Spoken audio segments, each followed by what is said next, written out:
नमस्कार दोस्तों, एक बार फिर से आप सभी का स्वागत है अच्छी बात के इस वीडियो पॉडकास्ट में।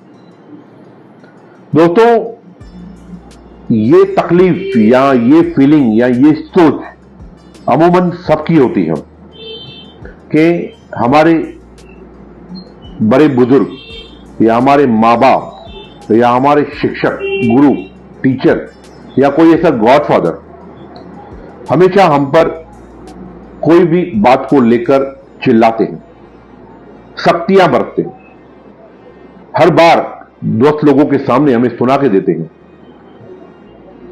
हमारी बेइज्जती करते हैं। पर कभी आपने ये सोचा है कि वो जो भी करते हैं, चाहे लोगों के सामने चिल्लाना, खड़ी खोटी सुनाना, नाराज होना, बेइज्जती करना, वो कहीं ना कहीं भविष्य में हमारे लिए बेहतर होने वाला है।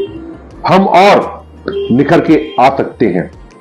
हम उनके द्वारा चिताई हुई गलतियों को धीरे धीरे सुधारते हैं और पूरी तरह से सक्षम, करेक्ट बनते हैं। एक छोटी सी कहानी। एक मूर्तिकार था, पत्थर से मूर्तियां बनाने का काम करता था। दो बड़े पत्थर उसके सामने थे।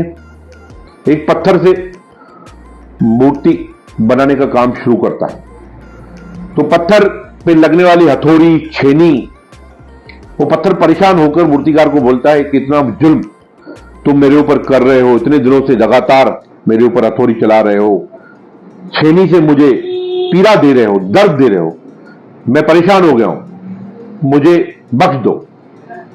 तो मूर्तिकार उसे आधे में ही पत्थर को जो त्यों भी बना हुआ था छोड़ देता है। वो दूसरे पत्थर के ऊपर काम चालू करता है। कई दिनों तक हथौड़ी, छेनी से उस पत्थर को तराशता है। वो पत्थर बहुत कुछ सहता है पर कुछ बोलता नहीं। आखिरकार एक बहुत ही बेहतरीन, प्यारी, शानदार एक मूर्ति का रूप बन जाता है। कुछ दिन बाद उस मूर्ति का खरीदार आता है और मंदिर के लिए वो मूर्ति ले जाते हैं। अच्छे दामों में ले जाते हैं क्योंकि बेहद आकर्षित मूर्ति वो बनी थी।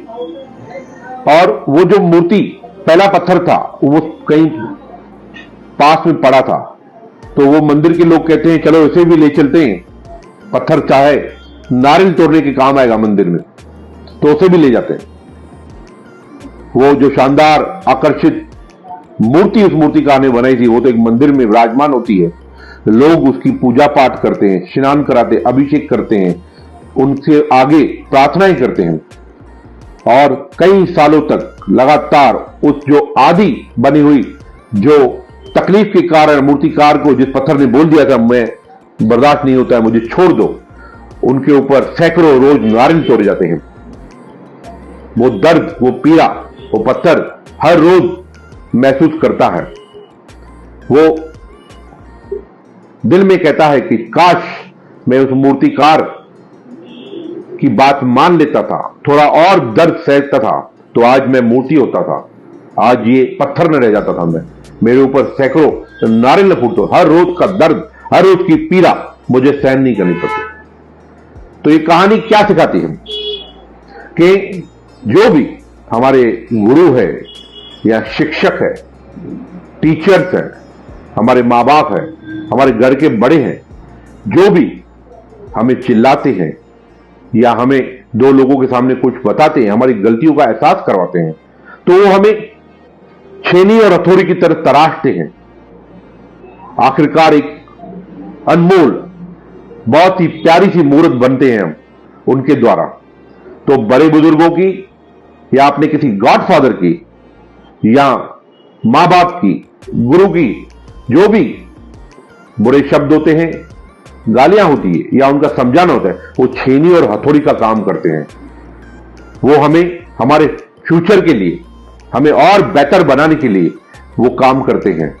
तो हमेशा उनके द्वारा दी गई इस कठिनाई को, इस पीड़ा को हमें सहन करना चाहिए, हमें सीखना चाहिए, हमें गलतियों को दोहराना नहीं चाहिए। वो जो कहते हैं अनुभव से कहते हैं, अपने एक्सपीरियंस से कहते हैं, हमें उनका लाभ लेना चाहिए।